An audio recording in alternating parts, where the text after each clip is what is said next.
Hello and welcome to the latest CADS Hangout. There's only very few of us at the moment. There's Andreas. Hello. Hello.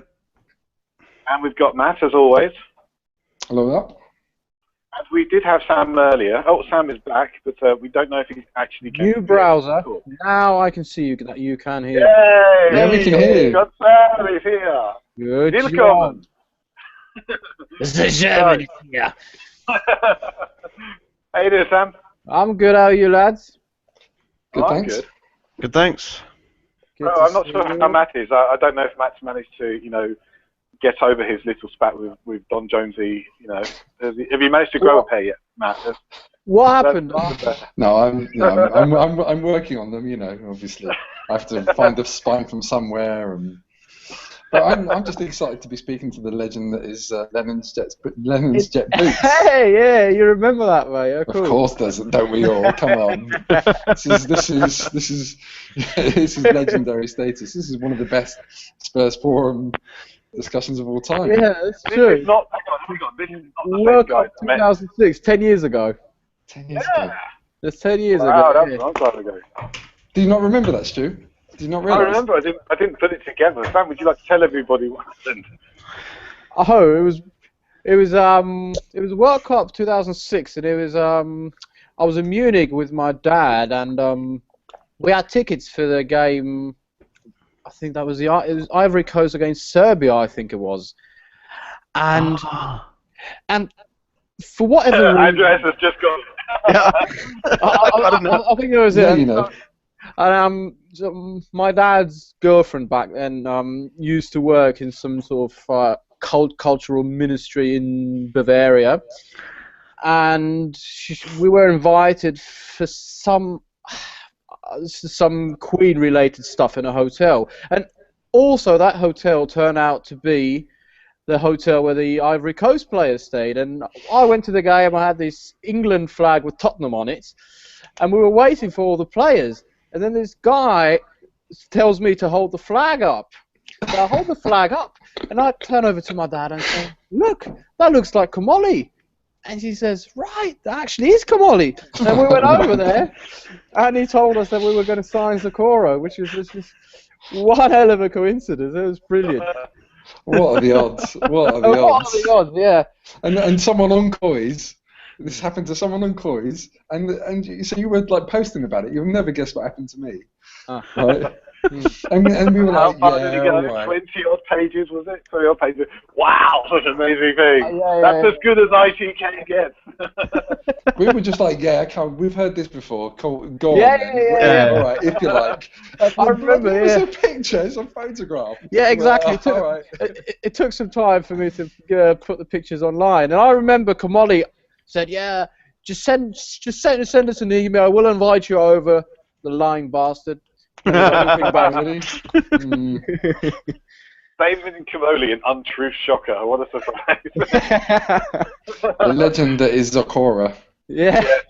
Wow. Zakora, he is the one who will make you forget Mr. Carrick. Yes, something like that. He wasn't bad, was he, Zakora?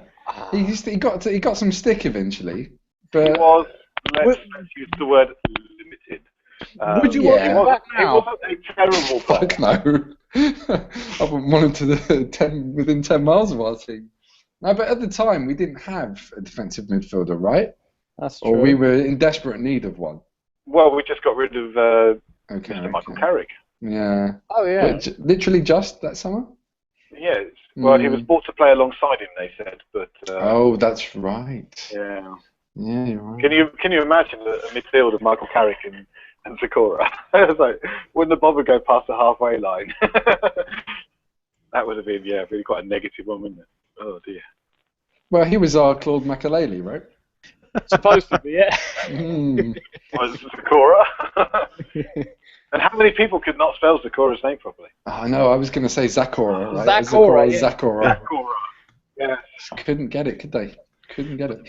They still have the issues today, don't they? Yeah, but I'm not surprised with names like Alderweireld. I mean, That's fair. I'm thinking a bit more closer to home because Ericsson. It's not that difficult, is it? Is there two S's in the middle or just the one? Who knows? Aren't there two spellings for Ericsson? Oh, look, he's here. Ah, Mr. Walia. Mr. Shadows. Right, Mr. seriously. Interesting camera shots. Lights on. How are you? You in the toilet again? Is it just us? It's just us for now. We have a little something special coming up later on, which we've never done on this before. And nobody apart from me knows what's going to happen. It's fantastic. I love it. I'm keeping you all on tenterhooks.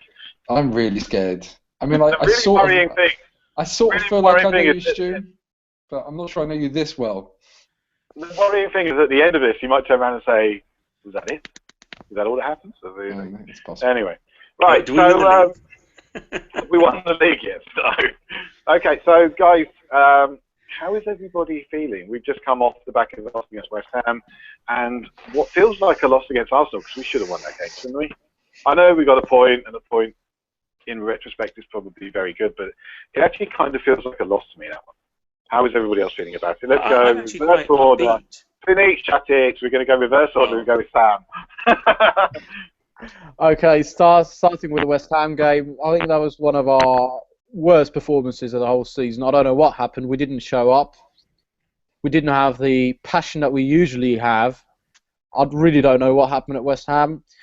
Thanks to Chadley, we didn't get off to a great start, and we never really recovered. I think a lot of that was down to the poor state of the pitch, to the fact that they decided not to play through the midfield, but skip the midfield and play long balls and try to win the second balls, which worked. Really poor performance at West Ham, but okay. And then Arsenal.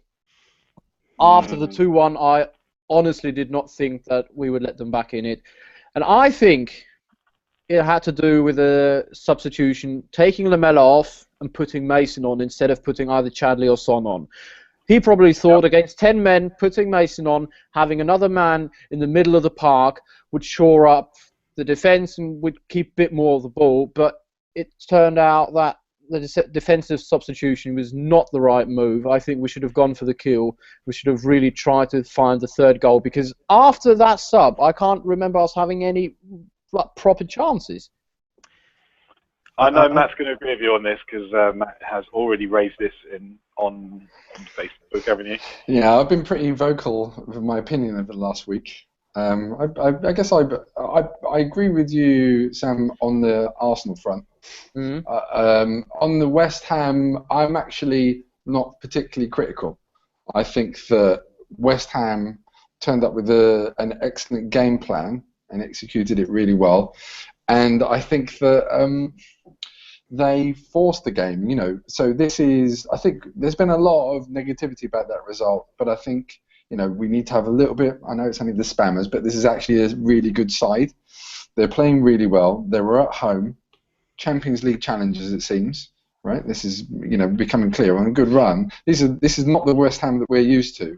This is a good team, and they didn't really give us much of a look in. This is also not the Tottenham that we're used to. So no, that's true. That's true. You're right. I mean, you know, we shouldn't let the side off easy. I mean, or, you know, put it another way, we're used to better from this. But I actually don't think it was their doing. I really don't. I just think that, you know, for once a team played very compact and stopped us playing the way we like to play. They weren't allowing us through the middle, and they were pressing us in exactly the way that we do.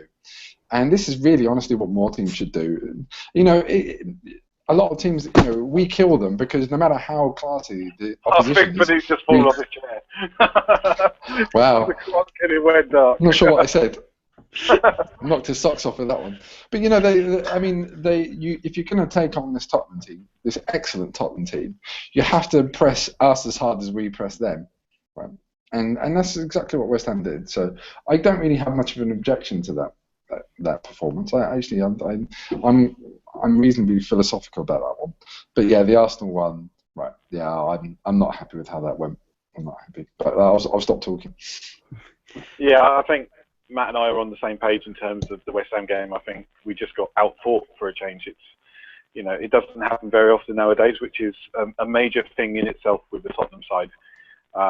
And Arsenal, again, I think that, as Sam said, I think that substitution really kind of killed us a bit. We didn't. We should have been stretching the game. We should have been stretching your position, and I think we kind of played into their hands by playing into that midfield even more. So, Andreas, what do you think? Well, Matt basically said everything I wanted to say about the West Ham game because they were tactically better than us that day. But what were the stats? That's what we go for. Well, the stats were actually one of the reasons that we didn't do so well was the fact that we had 25 unforced errors. We gave the ball away. That wasn't a tackle. That wasn't an interception. That wasn't a. It was just a bad pass, pass over the sideline or something like that. There's just. But let's see, in this kind of game, what means an unforced error? Sorry, I don't buy this stat. I mean, everything was forced in that game. No one had time on the ball. How forced is forced? There were loads of times where the ball just got given away when the player was under no pressure. I think Eriksson, big fan of Eriksson, but I think Eriksson was one of the worst culprits in that. He gave the ball away a lot. But the ball was moving so quickly. And a bad pitch and everything. But in essence, it's not a take on. It's not someone trying to dribble past them, and it's not someone going in for the straight tackle. That's basically those are the things. I'm just going to pull up the stats. But you can see someone. So if someone's being pressed, I mean, their passing options are becoming limited, and they feel like they have to move the ball on, then they'll lose it. But I mean, they were hunting us down in packs, just like we do with other teams, and I didn't see us make too many mistakes. I mean, it's a judgment call, right? And that's how I saw the game. I mean, obviously we made mistakes, but I don't think they were unforced in the way I would define it, anyway. Okay, Panit, what do you think? Yeah, I think it's pretty much been said. West Ham, I don't think you get Premiership pitches like that unless you want them to be like that. West Ham had a game plan right the way from the groundsman through to the playing staff, and as you said, they executed it really well. I did personally feel, and a couple of my friends at the game felt the same as well, that if one of our chances would have gone in, and Harry Kane certainly should have tucked his away, we'd have gone on to win that. So, it was, and then it's a different story altogether. So, fine lines and all that.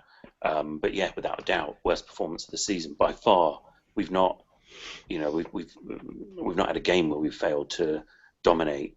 Even when we've lost, we've had large periods where we've actually played well and dominated, but we just couldn't get going properly against West Ham. I'm not sure. Was that worst performance? I mean, Newcastle. No, but but you know what? Though, when you put things into perspective, we weren't alone there. There were two other sides at the top, in fact, three other sides in the top four who failed to win that weekend, and more so the three sides that lost, Man City, Arsenal and Spurs, all lost to inferior opposition, and all off the back of, European games, the weekend games. I think, there was a clog of games there that all came all at once, and it's caught up with all four teams ultimately, and I think everyone would have put money on all those four teams winning those games, and they didn't. So I don't think we can be so harsh on our players simply because the other teams faltered as well at that stage, and our opponents that we were playing against. And when you throw the Swansea game, for example, it was very, very high intensity, and we beat them. And lo and behold, they went to Arsenal and got a result, got 3 points in fact. And so you've really got to put things into perspective. This is the dodgy part of the season where you get all sorts of results, and there's plenty more of these types of results to come for all teams, Leicester included. Everyone's turning around and saying it's a foregone conclusion that they're going to beat Newcastle and Crystal Palace and Sunderland and whatever. Yeah, they all sound as though they're totally winnable games, but I think I had a back and forth with a few people claiming that we might falter against Aston Villa, who were walking against Man City. I'd take that bet. But lo and behold, this is football, and worse things have happened, right? Right. And I think so. That's that way. You've got a bad day at the races against West Ham, against Arsenal. I thought we were brilliant. Yes, it's they had a few players out here and there. Dembele just came back. We got players out as well. We got Jan out. boo-hoo. At the end of the day, we were the better team. We were unlucky to lose that game. Yes, 10 men, we should have seen it through, but, sometimes it can be hard to play against 10 men. I see you said lose that game. We drew that game, but it felt like a loss. Yeah, that's what I'm saying. It felt like a loss, right? I'm not the only one who feels that way. It's good to know. So I think, I'm actually quite upbeat over the whole thing. I think there's a lot of dodgy results to come, and you know what? We're in the next best position. Everybody's saying this. Well, I will disagree on one thing though, Panit. Yeah. You do see that kind of pitch in the Premiership quite a lot. Unfortunately, it's the Aviva Premiership where they play rugby, but it was a particularly poor pitch, I have to say. So we're going to come up against teams like this. We're going to come up against teams that will try and do things and get advantages any way you can. It used to be they'll water the pitch or they won't water the pitch. Now it's they'll clog the whole thing up.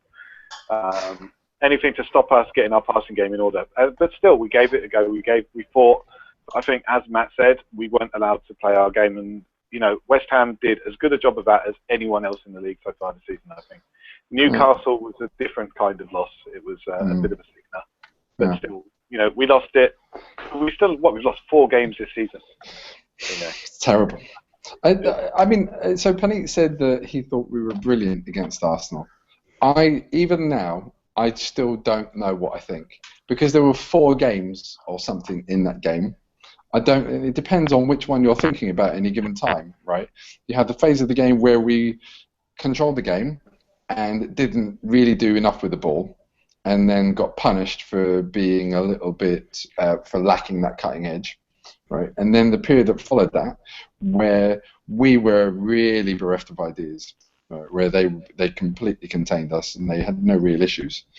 And at that point, you have to say, with 11 against 11, we looked the worst team, because when we had control of it, we did nothing, and then they looked reasonably comfortable, given that it was only 55 minutes in. Right, but then, their weirdly named player, whose name I forget, got sent off. Coquelin, thank you. Yeah. And that was really, really stupid. So obviously, that is an action of one of their players, and that's part of a winning mentality, is having a team full of people that don't have a massive brain fart and do something stupid, and it happened. And we looked brilliant. That's the part we looked brilliant. We looked like we were going to absolutely steamroller them. It was spectacular to watch. It was, 2 quick goals and the potential of something afterwards. And you were just like, yeah, and there were a couple of chances afterwards. We started to play, in my mind, a bit over-elaborate. Like, we got a little bit big-headed. There were a few too many flicks and maybe passes, places where we should have passed and we were taking the shot on. People were being a bit selfish. I thought we started to let it get to our heads a little bit. And I imagine that Pochettino will probably stamp that out, because that's the kind of man he is. But this is like starting to believe your own hype a little bit and thinking that we're champagne football and there's Arsenal team, blah, blah, blah. We should have nailed them. And that's the bit that I'm really annoyed about. That we had this opportunity, and we just let it sort of fizzle away. And I think Sam's right. I think a lot of it was about the Mason substitution. I think, to be fair to Pochettino, he had to substitute Lamela off, because Lamela was about to get sent off probably. Right, he gave the guy a little nudge, and then the guy gave him a nudge back, yellow card. And you could see that the Arsenal fans, probably going to target him a little bit. So fine, maybe Lamela had to come off at that point. Yeah, but I think we just need to move on now. We'll come back to this a bit later, because we're getting close to that time, It's close to that hour. So brace yourselves. Let's move on to the Europa League. How's everyone feeling about the game against Borussia Dortmund? Who's going to be there? You were going to be there. I'm not. No, I'm stuck in Paris. Heavily pregnant wife. No money. These are the options available to me. I'm going to be in Spain. I'm going. You're going? I'm going with my dad, yeah. I'm very disappointed we didn't draw Valencia, because I'm going to be down the road from Valencia. So I was praying that we were going to get that draw. So that's a no. Well, I was kind of hoping that Marseille would go through, and then we might get it again. Yeah. Well, that was my selfish main reasons. I think it's... Okay, so guys, very quickly, I would like to introduce you to someone who you've never met before, have you? So, would everybody like to say hello to Stefan Butchko? Is that said correctly, Butchko? Yeah, perfectly. Hello, guys. Hello. Okay, and Stefan is the editor-in-chief of the Yellow Wall Pod and host of the weekly English language Borussia Dortmund podcast, and he also writes the Dortmund column for ESPN. So I think I've quite well managed to get this guy on now. How are we doing? Wow, professional. Thank you for having me. Wow, it's like we're a proper podcast. I know. Awesome. Yeah, well, I don't know about proper. I'm just the host. I ask the questions. So I've asked Stefan to come on so that he can tell us the Borussia Dortmund side of things, and also, give us a little bit of insight into their side. Stefan, are you German, mate? Yeah, I'm from Dortmund. Hi, wie geht's dir, mein Freund? Eine deutsche Podcast ist. Eine deutsche Podcast, yes. Nein. Thankfully, my German only stopped in 7th grade, so yeah. So, hang on, actually, guys. Let's try and keep this a little bit organised, shall we? Okay, so Stefan, how you doing? Loving this. It's nice and crowded. Stefan, how you doing, mate? Let me just explain. It's Matt's really impressed by this because it's his dream to have more than 6 people view our podcast. Yeah, well, as the host of my own show and knowing how hard it is to edit stuff, I can tell you more than 4 people or maximum 5 people already gives you a headache. Okay, tell us a bit about Dortmund and tell us about what Dortmund think about drawing Spurs. Yeah, well, it was the hardest draw, and the initial reaction was, well, shit. That's basically how you say it. Tottenham are, I'd say, maybe the best team in the Premier League, tactically speaking. I mean, Leicester obviously up there, 5 points ahead of you because you screwed up against Arsenal, which you just... Oh. And Leicester, I'm sorry. Oh. And Leicester. Yeah. I'm West Ham. In 1961, but let's not get into this here. No, I would say I'm looking forward to a really, really good game of football. That's what we should really focus on here because Tottenham are a very strong team.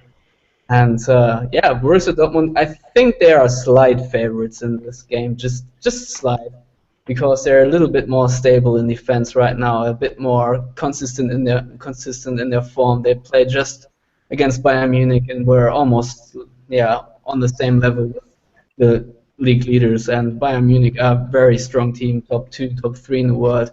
So if Dortmund can compete with them, they can surely compete with Tottenham. And I'm really curious to see how Borussia Dortmund will challenge Tottenham in the physical way, because every time I watch the Premier League, there's always this little physical aspect. And I know Borussia Dortmund, they are a very good team tactically. They have the pressing and everything going on for them, ball circulation and all that. But sometimes they're just out-muscled. And in some games that really shows. So I'm looking really forward to how players like exactly Dembele in midfield, how they can evade Dortmund's pressing and how they will just manage if they can beat Dortmund in that category, or if that actually doesn't matter. I know such a stereotype here, but I'm really looking forward to that. All right. I think that's Stefan's fault. Okay, now I've got it. Now, I'm not sure if we're going to play our first team. I personally hope we do not play Dembele. And in our recent Europa League games and European games, I think we've set up differently to how we play in the Premier League. We're not as physical as we are in the Premier League. The Premier League has got its own dynamic where it's really end-to-end stuff. The European games you tend to be quite a bit slower, I think, and we haven't played the same way in Europe that we have played in the Premier League. I don't know how seriously Dortmund are going to take the game. I don't know how seriously we're going to take the game. I don't know what team we're going to put out. Personally, I hope we're going to rest as many players as possible. I know that Pochettino says he's got no priority. For me, league has to be a priority, absolutely, no doubt about it. I think Ali's suspended. I think Wimmer might be suspended as well. Is he not? Just No, Ali. no. Just Ali. But anyway, so personally, I hope that Dembele doesn't play. I hope Kane gets a rest. Can I just remind you, we've got Aston Villa at the weekend. We can put the I girls. was going to say, I we're going from playing one of the best sides in Germany to one of the very worst sides Yeah. in England. I have to disagree with you, Sam. I have Okay. to disagree with you, Sam. I think that. I mean, he's gone. It's just he's. I'm there. No, I think that this is such an exciting game that we have been playing weaker players. We have been playing slightly weaker sides, not enormously. We've been doing some rotation for the Europa League, but I think that when it comes to a really interesting tie like this, I think we'll take it a bit more seriously. Apart from anything else, I think if you aspire to be a Champions League team, you need to have some sort of preparation for those kind of games. And I think it's a massive learning experience for our team to be playing this game. And we've played a lot of big games, but this is one of those games where I think a lot of the kids that have been coming in, this young team, as Pochettino keeps saying, need these kind of experiences to grow. And I actually think that for a game this interesting, this big, I actually think that it might be a good thing for our season to be playing these kind of games and putting in mature performances. I think it's important part of building confidence. But actually, I want to ask our Dortmund chum, his name, Dominic? Stefan, sorry. Oh, terrible. I'm terrible with names. I do apologise. Stefan, Don't worry. how have Dortmund been experiencing pressure in the league? Have they been pushed particularly hard? Have they got many injuries? Do you feel like they can afford to give this a very serious attempt this game? Yes, they will give it a serious attempt because after drawing against Bayern, they will be. The league is basically over for them now, and they can push on for the Europa League, and the Europa League will be the #1 priority for them. Really? So, they will more or less field their strongest 11 against Tottenham, and they can because I think except for this central defender, no player is injured right now. Obviously, this is all ahead of the news conference, and you never know how many knocks the players picked up after the match against Bayern, but thus far I think everyone made it through it, and Borussia Dortmund are focused on the match against Tottenham very much, and they will give their best. They have shown so far in the EuroLeague against Porto even that they are taking this competition seriously and actually putting this as the highest priority. So you can expect Dortmund on full song on Thursday. And in the league they have been pressured obviously by a lot of sides, but Dortmund in the first half of the season they just went all out on teams and fired high. Their offense was so good. They scored so many goals, but in the second half of the season they've taken a more defensive approach now, and they have I think 8 clean sheets in 11 games now. So just so much about the defensive part. They don't win with high scorelines anymore this far, but it's usually enough to see out games. And in the Bundesliga, they are now a very controlled team. They have a lot of possession, and they have a lot of patience. And in the Europa League against Porto was the same. They really played with a lot of patience, and they look very, very mature. And as you said, you have a very young team. I think this might show in the end that Borussia Dortmund are just very calm and collected in such a high-profile game, because let's face it, Tottenham against Dortmund will get a lot of attention on the Thursday, because what else are you going to watch, right? So Liverpool, Manchester United. It'll be earlier or later on, right? Yeah. It's definitely the biggest tie, right? I mean, I think that Spurs' youth hasn't necessarily shown. I mean, I think that I think you might be a little bit surprised. I don't know how much you've been following Spurs recently, but you would never believe that the players are. Took on Liverpool. We only get that. So we can only watch Liverpool basically. Oh, really? Well, First against Arsenal. Because of Jurgen Klopp, or is that some other reason? I've seen in weeks, so I can't really tell you too much about yeah. Tottenham, even though they're a very nice side to watch this season. But I think that the point that we were making and you were making about the difference in the lead up to the games is going to be the real key, right? I mean, you guys can go into. It sounds like Dortmund have basically the perfect preparation for the game, and that could be more untrue for Spurs. I mean, we've started to build a bad run. Yeah, I think you could say was the start of the end of our great run anyway, and the players are starting to look tired. Sorry, Andreas, I think you were going to say something, were you? Yeah, first of all, the first thing I had in my mind when I saw this draw was actually I was hoping for the draw because it'll just be. Actually, I was hoping for that in the final, but it just smacks of Champions League, doesn't it? If I were to tell you that Wolfsburg and Ghent were to play each other, and Dortmund and Tottenham were going to play against each other, who do you think were playing in the Champions League, and who do you think were playing in the Europa League? It probably wouldn't be the way it is now, but on Tuesday or Wednesday, I think Wolfsburg and Ghent are going to play each other in the Champions League. I'm really looking forward because this is a massive tie. This is going to be one of the best European nights we've had since the Champions League games. What I am a bit worried about is watching Dortmund against Bayern with a three-man defence, which we had really big issues with against West Ham.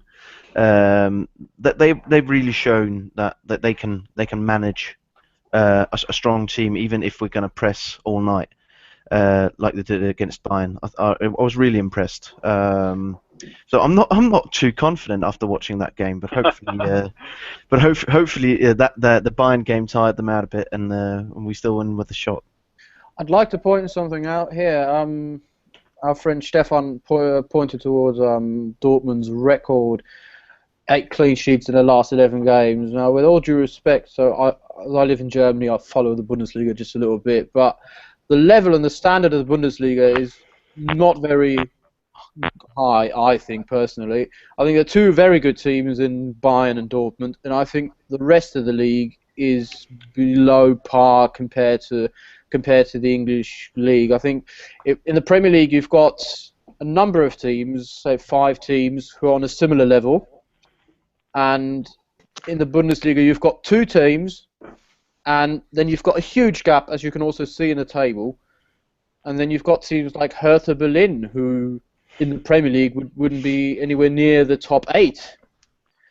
So I wouldn't read too much into Dortmund's record, although let's not take anything away from Dortmund. They're a good team, and we'll have a tough time against them. I'm sure it's going to be a tight game, but I'm confident in our ability. I think we're a good team, and I think we can come away with something there.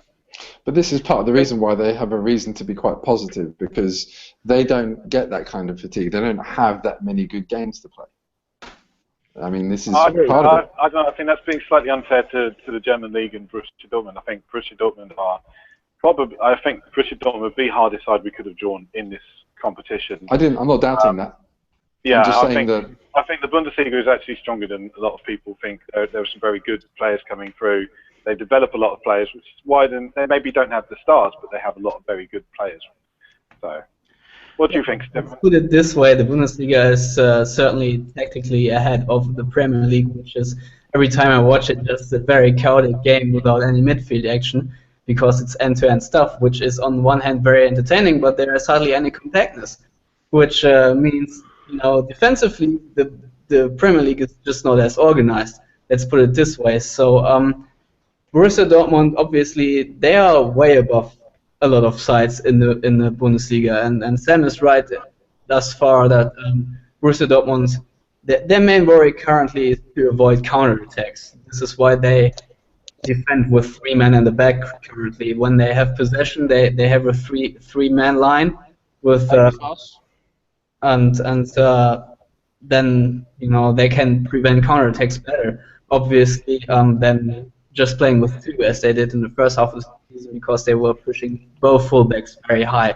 Now they only tend to do with 1 left back and keep the right back, who's Lucas Piszczek, usually more.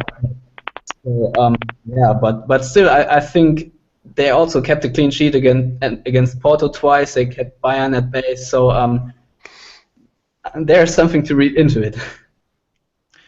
Stefan, how happy are you with your manager? Because I know you've got your first year with Thomas Tuchel, and we're still relatively new with Pochettino.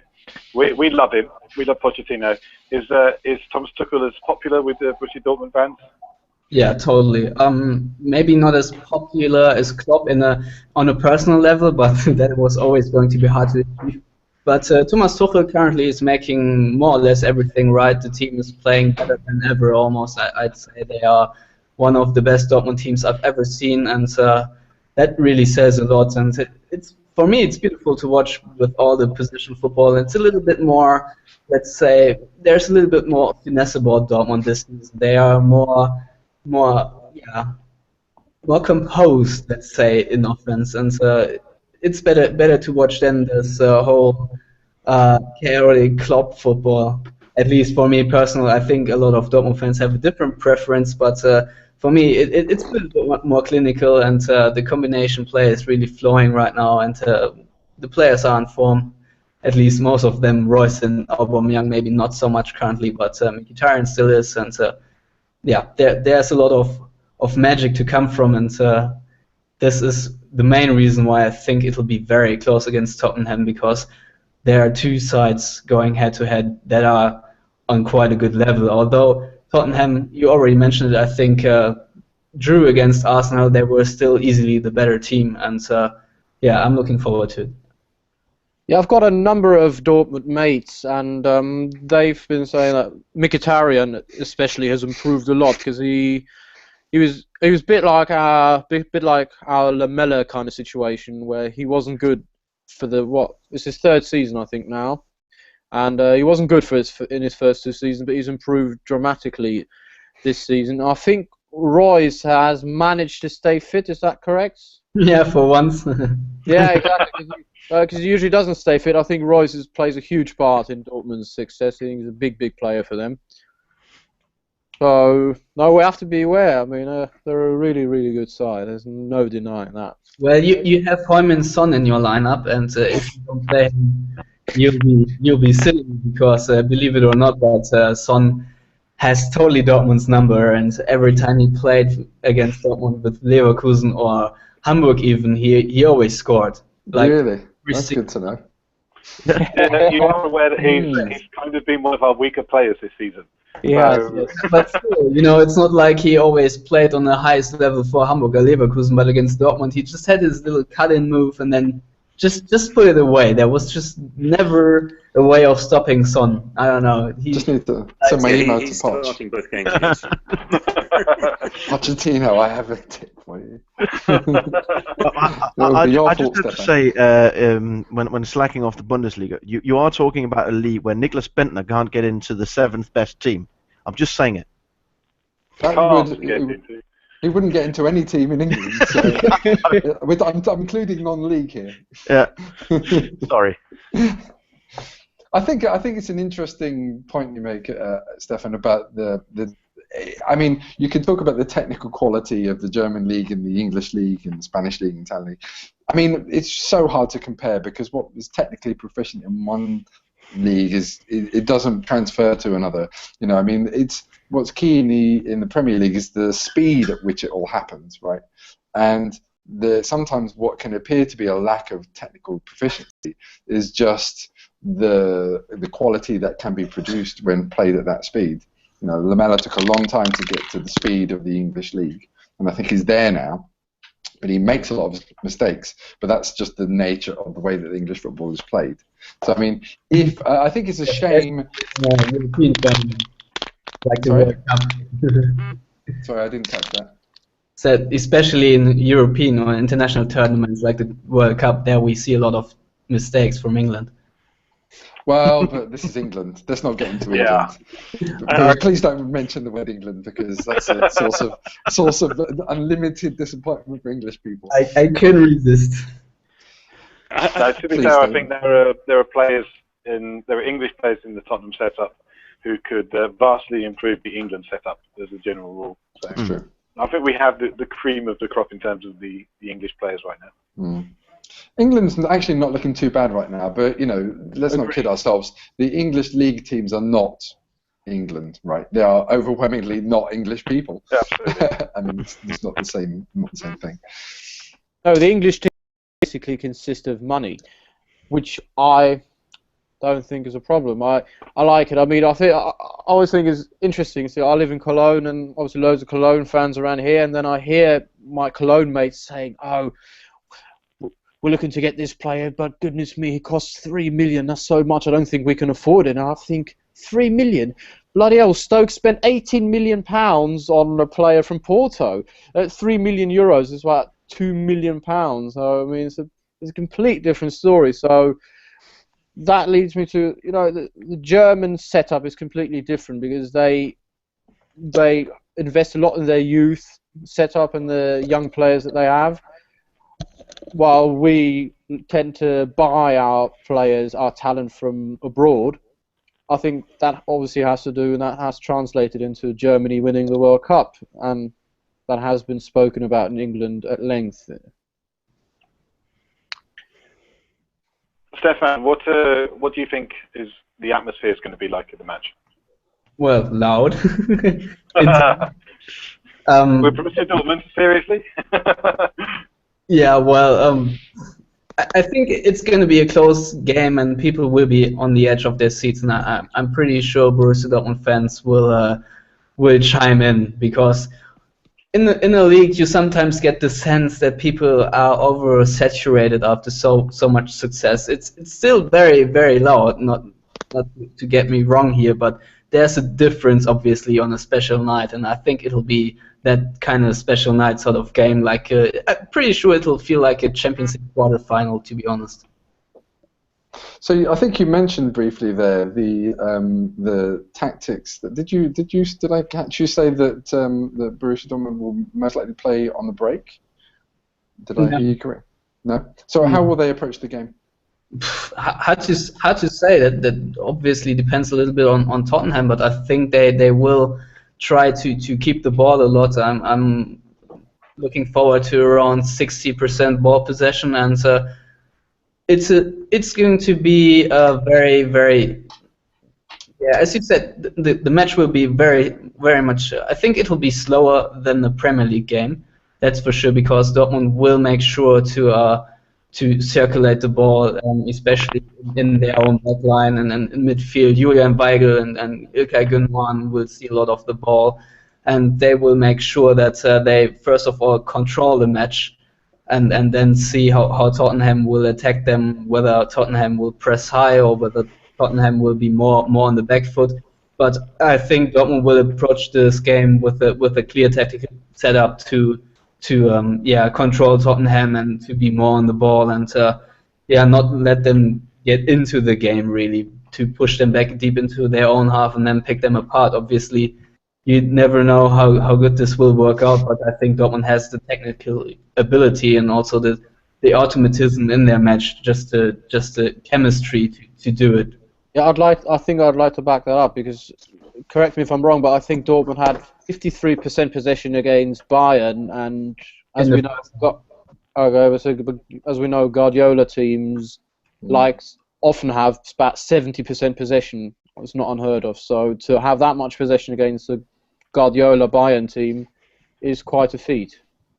Yeah, I mean, looking at the first half against Bayern, Dortmund were the stronger team, actually, which almost surprised me, because Bayern are so strong this season, even though they are missing Boateng.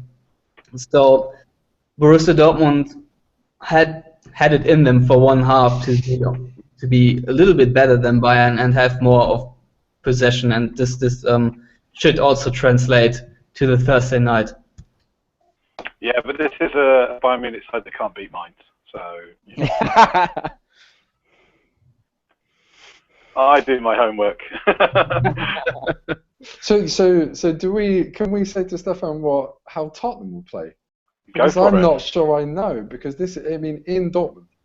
The thing is, Stefan's telling us that they're going to try and keep possession and try and push us back into our half, and that kind of sounds like it's going to work out really well for Tottenham, because we like to push them back. We like to press them in their own half and try and force them into mistakes. So it kind of seems like we may just play into our hands here. Yeah, I mean, I think that we might play a bit more defensively than we have been known to, right? I think we will, Pochettino has been known to sort of take teams that play that well technically and just let them come to us a little bit more. We did that against Arsenal in Pochettino's first season, right? And that seemed to work out pretty well. I think on occasion Pochettino has been known to do that. But I think I don't think in Europe we tend to try and raise the pace to Premier League level. We don't try and force the issue to make it occur at that speed. But what I think we will probably do is pick our moments, and we will try and raise the pace of the game for periods.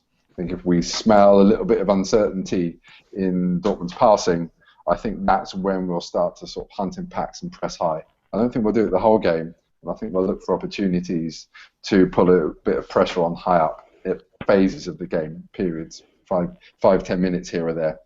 Try not to let it go in.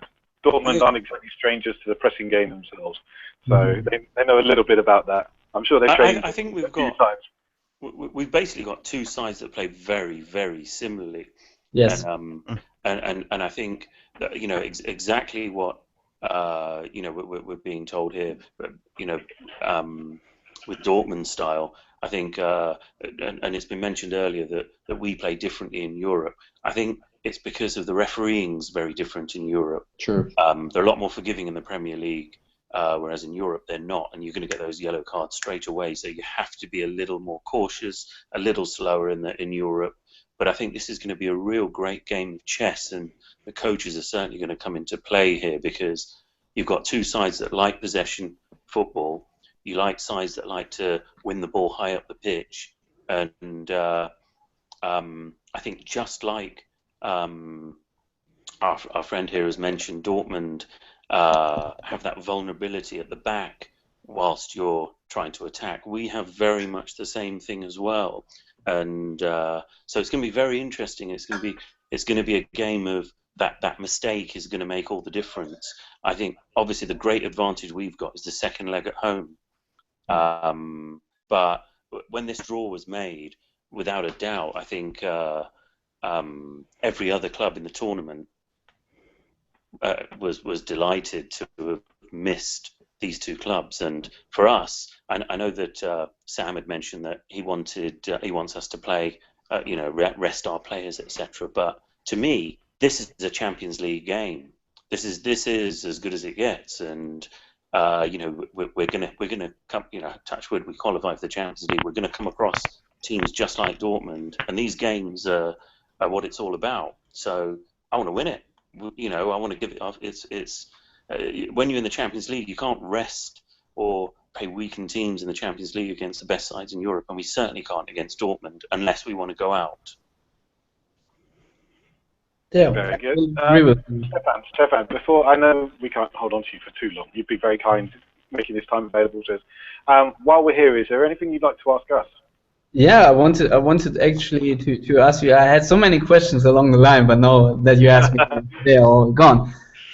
Now, but I wanted to add that the game is basically so interesting, and Tottenham are so strong this season because Pochettino is such an intelligent coach, and Tottenham are not a one-trick pony. Just like Dortmund, they can press, sit back, and then be more counter-attacking, but they also are very comfortable on the ball. And what you can see, easily when you watch Tottenham, they have so much more structure than any other Premier League team currently. The lines or the distances between the players are way shorter, and they know where to be on the field to win the ball back. You can see that their movements is steering the opposition, basically, that they are trying to move the ball to certain places where they can win it back. And this is something not many Premier League teams do as much as they should do. And Tottenham have thus a high tactical advantage alone for some similar pressing traps or simple pressing traps. And against Dortmund, we will probably see that as well, that they will single out Dortmund players and then try to cut off, let's say, Mats Hummels or so, and Pochettino will have some inventions up his sleeve, I guess, to stifle Dortmund and to make it interesting. And Dortmund, on the other hand, they will analyze Tottenham through and through, and so it's gonna be really in the details. And the only question I really have: who's gonna play in defense for you in central defense, and what's up with Vertonghen? Alderweireld and Wimmer, it's going to be. Vertonghen is going to be back, they say, for the Liverpool game, which I think is the 2nd of April. That's pretty much the only position where we don't rotate much or rotate at all. And we play Alderweireld and Wimmer, and they have been good. And Wimmer has been surprisingly good. I think he surprised a lot of players, but he's been very good ever since he came in for Vertonghen. We have been known to play Dyer in centre-back, but I think that's in this case of sort of extreme rotation. And I think we'll take this game a bit more seriously than that. I hope so. Yeah, of course, Kevin Wimmer is not exactly a stranger to Bundesliga teams, so he's played against them before. So and Stefan, you mentioned that that Dortmund did well against Bayern Munich, and Bayern Munich are the I think you said the 3rd best team in the world. Yeah, more like. Come up with a team. You've had to come up against a team that are 2 places ahead of them. Sorry? I think Punny is suggesting that we're the best team in the world. I think there's a song that pretty much proves that.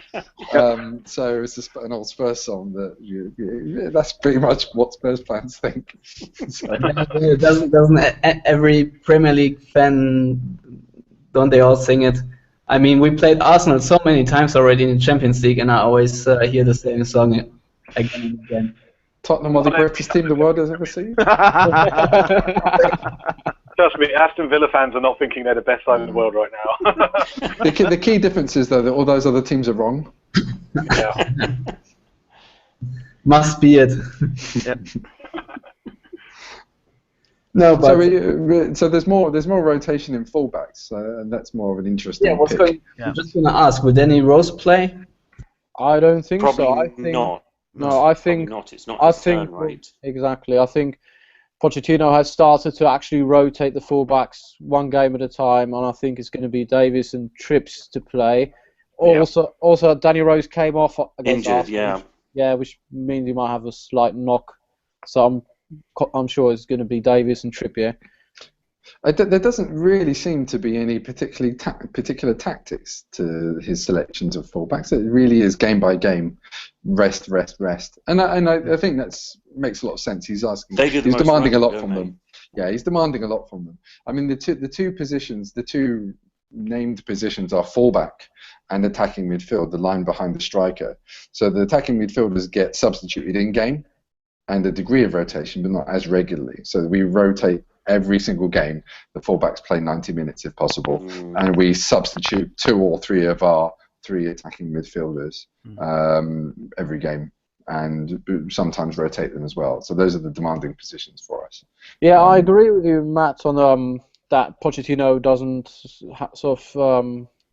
there's no real tactics about rotating our fullbacks, but I think that had we played Rose and Walker against West Ham, I think that would have made a big difference. I think that was Davies' worst game for us this season against West Ham. Trippier grew into the game, but I think had we played both Rose and Walker, I think we would have been a lot more solid at the back. That was one of the most dodgy games at the back, and we haven't been dodgy, this Tottenham dodgy at the back all season long, but the West Ham game was one of those games where every time they came forward, they looked like they might get something out of their attack.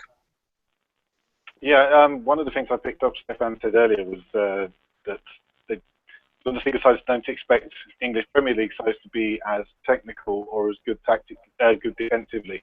And we're probably one of the most technical sides in Premier League at the moment, and certainly the best defensively right now. So hopefully we've got a little something up our sleeves to worry you, Stefan.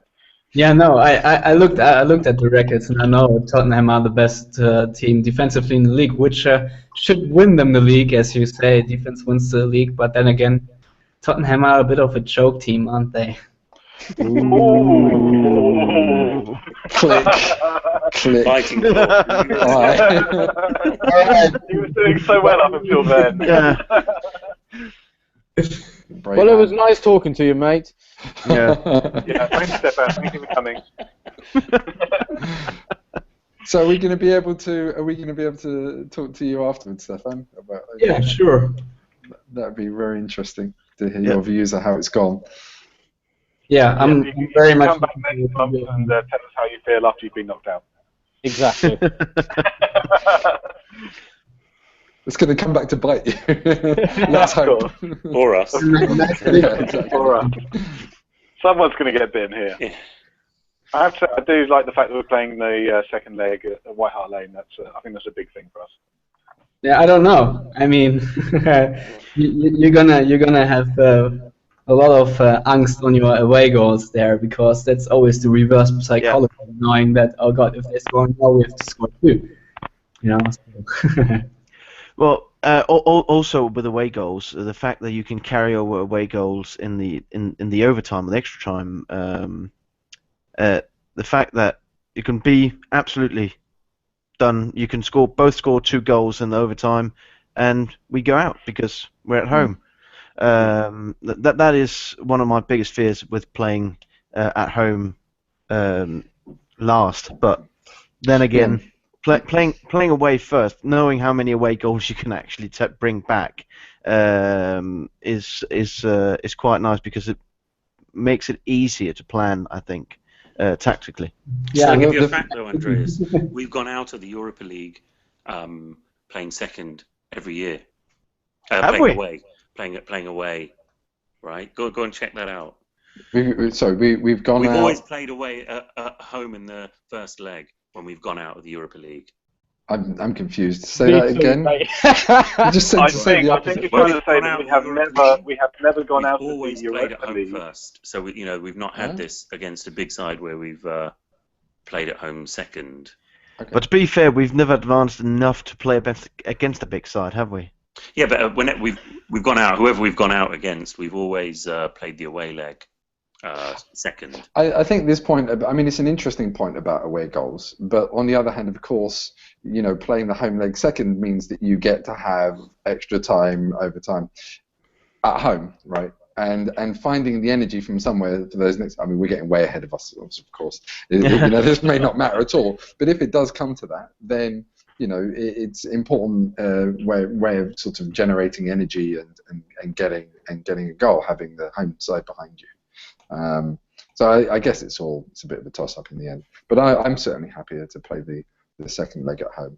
I think it's a nice place to be, personally. Yeah. Stefan, who are the players that we should be worried about as Tottenham fans, and who are the players that Borussia Dortmund fans are worried about in Tottenham?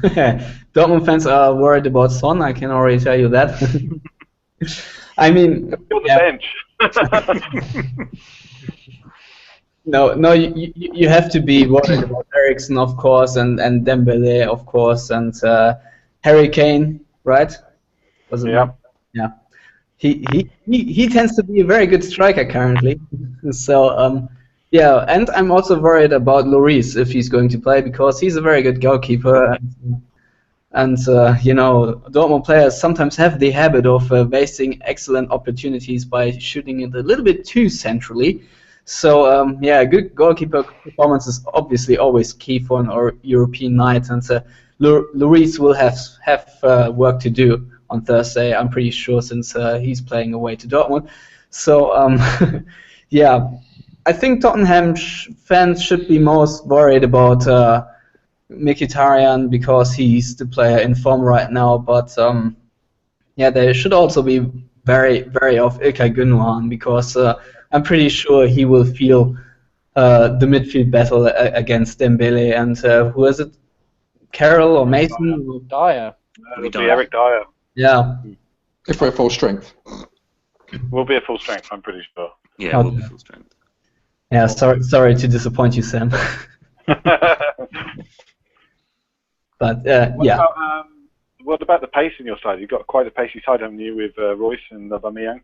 Yeah, there's a lot of pace, and if you think you can turn it up to Premier League pace, I'm pretty sure Dortmund can match that. So, does anyone have questions for Stefan before we let him go? Who's your top scorer? Aubameyang. Yeah. So I could have answered that one. Yeah. You could. Andres is our stats man. He's the king of stats on here. So, Stefan, your prediction for both legs? Well, on the podcast for the first leg, I said 0-0. So since I get to make another prediction, I'm going to say 2-1 Dortmund just to spread it out and be lucky. I like the other one better. Yeah, I know. I don't know. I quite like the away goal. Oh, you 2-1 to us. See, I'm already in your head. I can just tell you, Panit, that it's actually true. Even when we went out in the group stages, the last game of the group stages were away to Shamrock Rovers, but didn't help us anyway. Let's not talk about Shamrock Rovers. Stefan, can I ask you who your weak players are? Who your mistakes are going to come through? Yeah, well, good question, because in the last game there weren't many weak players, nor were there many mistakes, so I can't really point out to a player where I say he's weak, because they are all in form and they are all quite solid and there are not many individual errors right now. So, but do you have a player who the fans sort of think, okay, get on the back of? Not him again. Not currently. There's not a player who's picked up too much. There's just Marcel Schmelzer currently who gets picked on if crosses fly to row Z, but this is not really how you get to Dortmund defensively now. It sounds like we're playing Spurs' German twin. Yeah, it does. So some implosion's going to occur when kickoff happens or something. Because this is exactly what you'd say about Spurs as well. Yeah, well, as I said, the teams are very similar. So, I'm looking forward to that. It's going to be in the details because both teams are so similar. The only player I can think of who cocks up for us occasionally is Kyle Walker. He likes to do that a couple of times a season where he gives the goal away. Other than that, I can't think of an individual who's prone to giving the opposition goals. Although, I mean, Lloris has made, as some of you might have read, Garth. Take your Kyle Walker and I will raise you in the Bill Bentaleb. Yes. Yeah, but again, we're talking sort of first team, and Nabil Bentaleb is not a first team. Those are going to play. Yeah, and some of you might have read Garth Crooks' team of the week. We all don't like Garth Crooks. He pointed out that Lloris made three biggish mistakes, 2 against Arsenal in both games and the 1 against West Ham. What he obviously didn't point out is, for example, the save against City right at the death. But Lloris this season has made mistakes. They're not real mistakes, but I think it's harsh to call them mistakes. But so he's just come back from injury as well. So I'm wondering if he's not moving quite as well. I don't know what his injury was, but these 2 games that were noticeably just not a massive amount, but just a little bit lower level than we used to, off the back of an injury. I think maybe he's so important to us that he's played anyway, but he's not quite ready. And hopefully he'll be, he's growing in fitness and confidence, and he'll be ready for this. But I think it's not quite the Lloris we're used to. But I don't think he's far off. Does anyone think Orm's going to play instead? No chance. No chance. There we go. That's great. He might play against Villa. Yeah, we can probably live with that. Maybe. Yeah. Stefan, really important question. What's the best pub to go to before the game? Yes, good question. I'll send you all to the bankers. Actually, a serious question. We are looking for a pub where the English people can go to. That is the bankers usually. It's right in the city center. It's at Alte Markt, the old market. And Wenkers is usually the pub where all the away fans gather, especially from England. Wenkers, is that V-E-N-K-E-R-S? It's W-E-N-K-E-R. So not Wenger. Not wanker, but it's close. Not wanker. Oh dear. Yeah, it's that they sell fries in 2 different kind of how do I say, one comes in a bag and one comes in a how do you say cone Cone, yeah, exactly. Thank you. Because we have the bowl here in Germany. The championship trophy is a bowl, and it's called Schale, Meisterschale, and the cone where you eat the fries from, you also call it Schale. And if you order a Schalke fries, so to speak, it comes in a bag because they cannot hold a That's good. That's good. They've all played. I like that one. little bit of banter there. Yeah. Yeah, they've all played.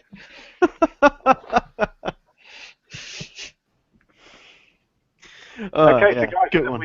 we all got our questions in? Are we all happy? All right. Yeah, well, Before Stefan goes, does anybody want to give their pre-match scores, their tips for the match? Well, I'd like to say one thing before I say that. The whoever wins this game, it would be really nice if this is the first of many games against Dortmund. I think it would be nice. We're hoping that we've reached a level where we'll be playing this kind of this opposition regularly. And so whatever happens, hopefully we'll see you in the Champions League. Yeah, hopefully we'll see you in the Champions League next season. yeah, better music before the game. I think Absolutely. I think 1-1, is it? First leg. Yeah, 1-1 in the first leg. Okay, Andreas? I'm going to go with Stefan and say 2-1 Dortmund in the first leg at least. Yeah, I know, but I think we're going to score away, and that's going to help us go through. But I don't see us winning, Dana. I don't. Matt? I'm feeling the defensive qualities here, and I think Poch will want to be a bit cagey, so I'm going to go with 0-0. 1-0 to the mighty Spurs. Okay, I think we're going to see another 2-2. I think we're going to see a game heavy with goals and 2 away goals for Tottenham. That'd be nice. Well, my prediction over 2 legs is 3-2 to Dortmund. Because I want to see some goals, but I also want to progress. I want to win this freaking trophy this year. So enjoy the Premier League title race, but I hope. To be fair, I think there are a fair number of Tottenham fans that would rather give up Europa League than play in it, but I'm not one of them. I'm very happy to be playing in Europe. Well, there you go. 2-1. 2-1 over 2 legs. You'll take that, will you?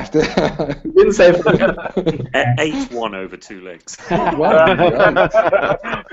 well, whatever he's having. So, and you guessed for a 1-1 in Dortmund, didn't you, Panid?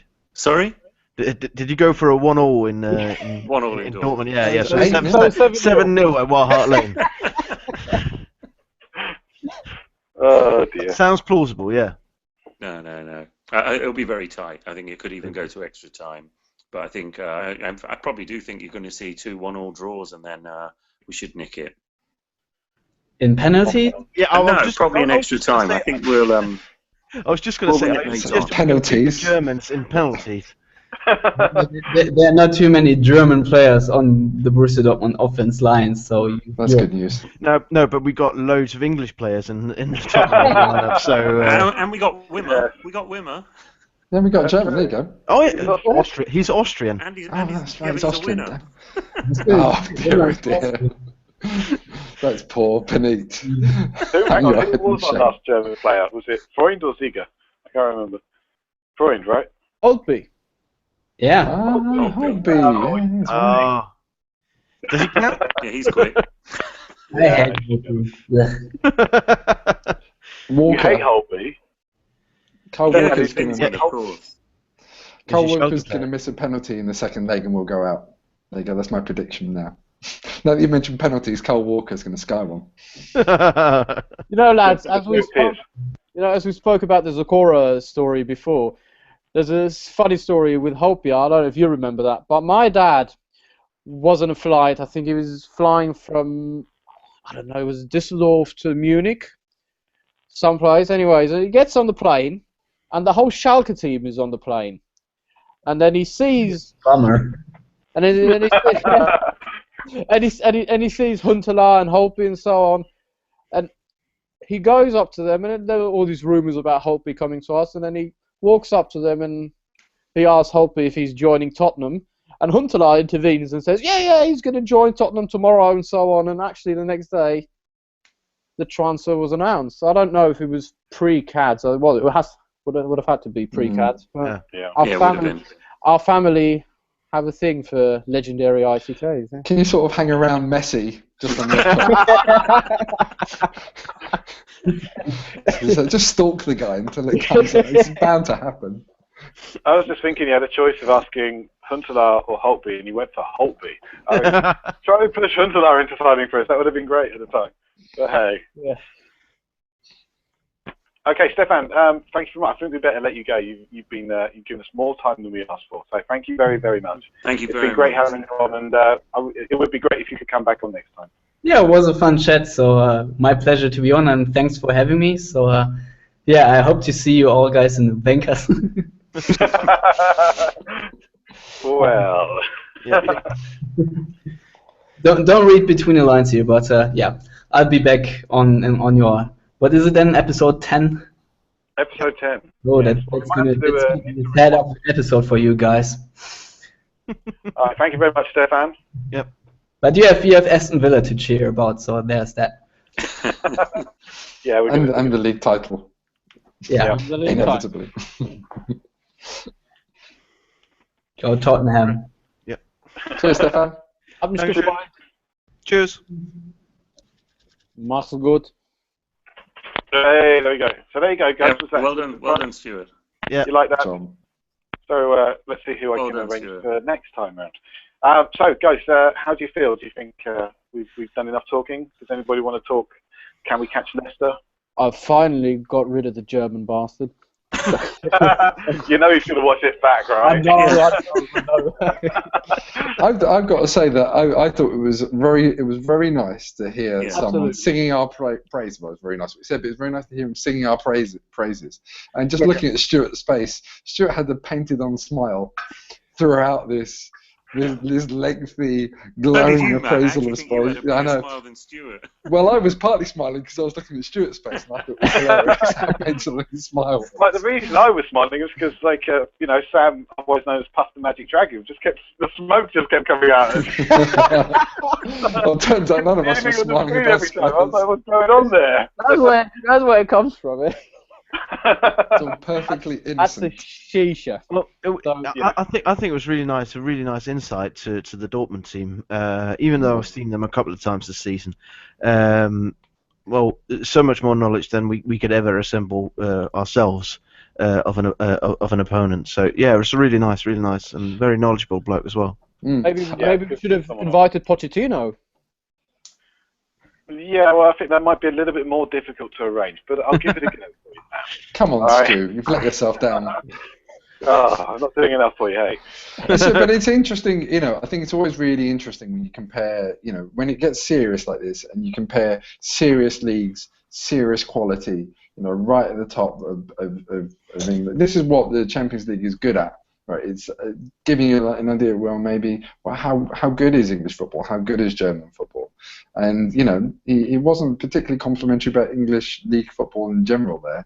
We'll see, right? I mean, do we have that kind of technique where we can cope with Well, it? Matt. Hard to say. Matt. So I think that's a general German opinion that they think that they're better technically, which as other people pointed out here, I don't know if it's true, because in England you have about a second less on the ball in every given situation. I mean, we saw with Holtby, and with loads of other German players, I think it was Son's first games as well, where people that come from the Bundesliga and also other leagues, from the French league, Italian league, like Lamella, they are actually really surprised about how fast the game is and how little time you have on the ball. Now, I've watched a number of German games. I've lived here quite a while, so I've watched a number of the games, and the game is really slow, and it's completely different. But because it's so slow, I guess you have to be a bit more technical, because you have to find other openings, because it's not end-to-end. Right. So, it'd be interesting to see. Yeah, I mean, and part of the challenge, of course, is making it into the game that you want. And I've seen Spurs do this many times, of course. And I guess the referees are a factor. But as a general rule, Spurs don't try and turn it into a Premier League game, and English teams don't. But maybe they should. because you sort of allow the opposition to play in a way that they're comfortable. I don't know, but I think there'll be periods of this tie where it will be played at English pace, and we'll see how that goes. But can I just moan a little bit? Because I went a couple of weekends ago to Hamburg to watch St. Pauli in the second Bundesliga, and that was so much more fast-paced than the Danish Superliga. So when Sam says that the Bundesliga is slow, I'm just thinking, what is it that I'm watching week in and week out in here in Denmark? It's just Well, you see English football. I mean, I grant it's on telly. Yeah. But on telly, it's not the same. No, it's not, is it? Isn't St. Pauli where you go and you've got like the trains that go around with the hot dogs on? Is that the stadium? Yeah. That's right. Well, I got a currywurst, but what a train? No train. Yeah, there's a little train, toy train. Hot dogs. Well, I didn't see the train then. So where was it? Sorry. In Hamburg. St. Pauli. It was in St. Pauli. Yeah. Okay. Didn't see a train. I saw the street where all the hookers are. Exactly, yeah. St. Pauli's a red light district. Yeah. Didn't go in. Kind of hooker. Right, okay, not the Sam smoking. Not that hooker, but no, but it was. We went around that street because it was 10 a.m. and we thought, well, if there's going to be any prostitutes there at 10 a.m., that's probably the ones that are going to need to be standing there at 10 a.m. So, nah. Fair enough. Yep. I think it's going to be. Matthew won't be able to show this podcast to his mum now. Because she's a regular, of course. Yeah. I mean, isn't everyone, right? I think we can all tell that Andreas doesn't have a girl sitting on the sofa this week. So. Yes.